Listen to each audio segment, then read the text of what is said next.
Gossip in action. How academic managers use gossip as an instrument in managerial process.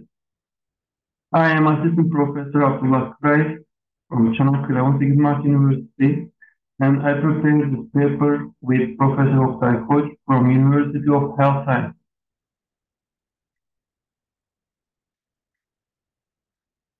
A short introduction. Gossip as a social phenomenon frequently encountered in organizations is the exchange of personal information in an evaluative way about action third parties.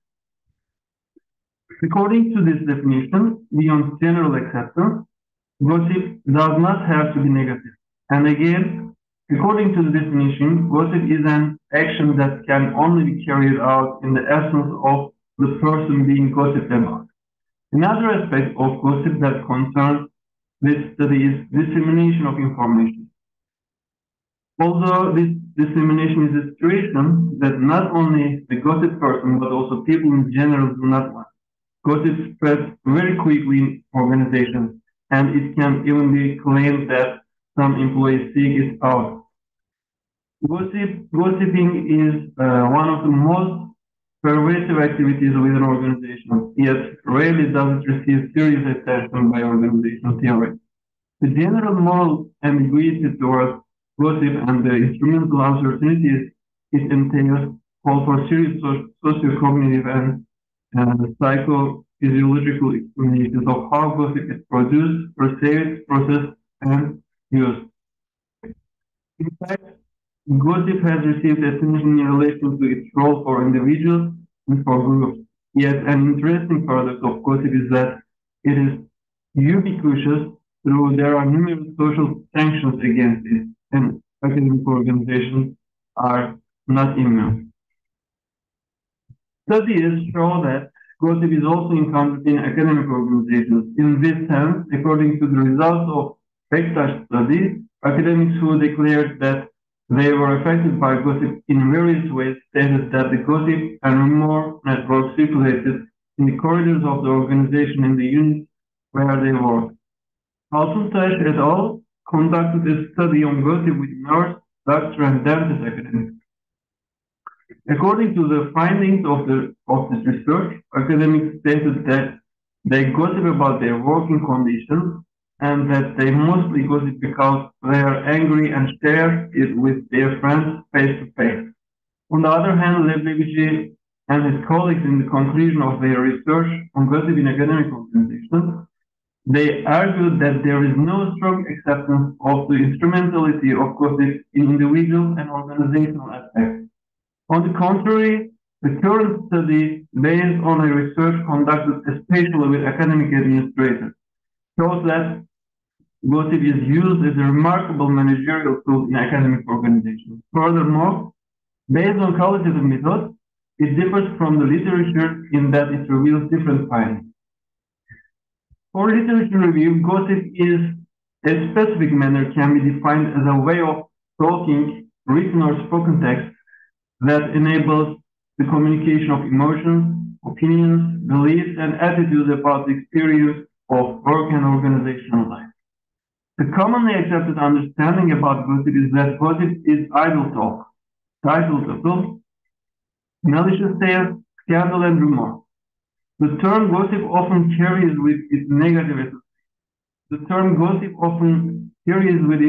associations. From a different perspective, Payne mentions that gossip is a purposeful behavior, while Michelson and his colleagues define gossip as related to unmanaged parts of the organization. In fact, people become able to look at pieces of information from different perspectives and interpret it according to their own knowledge base through gossip. According to Michelson and his colleagues, gossip is a type of storytelling discourse that exists in the unmanaged spaces of organizations. Watt and his friends draw attention to the following points about gossip in their meta-analysis study. First, the outcomes of workplace gossip have yet to be systematically categorized based on conceptual commonality. Second, one variable that seems likely to moderate is the relation between gossip and work-relevant outcomes in gossip. Third, gossip is a social phenomenon implying that individuals play different roles in a gossip exchange. The particular situation, shared understandings, and interpersonal trust are pertinent here in order for gossip to occur as an accepted exchange of information. Social and group norms influence the extent to which gossip is either acknowledged as a type of organizational communication or is vilified as stigmatized talk. To put in a nutshell, the purpose of gossip is to entertain and to amuse. Following this logic, if the gossip per se is not related to the job but to someone's personal life, an employee may not necessarily attribute the pressure of that gossip to his or her colleagues or organization. In fact, communication networks which are managed properly serve many purposes that can be beneficial to the organization, such as improving employee morale in any business environment, ensuring socialization with the organization, and being a guide to group norms. The methodology of our study, in the study, the phenomenological analysis method, one of the qualitative research methods, was used. It is a type of analysis by which researchers attempt to understand how people evaluate the events happening around them. Accordingly, academic administrators share their experiences in their own lives with the interviewees by going backwards. A total of 6 academics who are currently administrators or have been administrators in the past were interviewed. When looking at sample determination methods in qualitative research, there are signs that this number may be sufficient in cases where the data obtained is satisfactory. Interviews were conducted face-to-face as much as possible, but if managers could not be reached, they were conducted via email, and interviews were held face-to-face as much as possible. But if managers could not be reached, they were held via email and transcribed by the second researcher. Open coding was primarily used in the analysis, and no further analysis was performed at this stage. The techniques suggested by Tarmas were used in open coding. The findings obtained as a result of coding are presented below. In addition, the statements obtained from the interviews are given as short passages to support the findings. According to the findings, academic administrators state at first sight that they are against gossip. However, it was a surprising finding, specifically in some cases, that they produced the remorse themselves purposively and acted to calm, reconcile, and manage the parties by using it. One of our interviewees says that in this direction.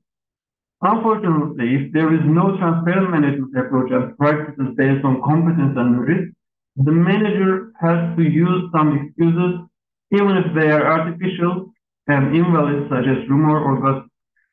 What is even more interesting in this sentence is that the respondent sees the use of gossip as a necessity for their manager.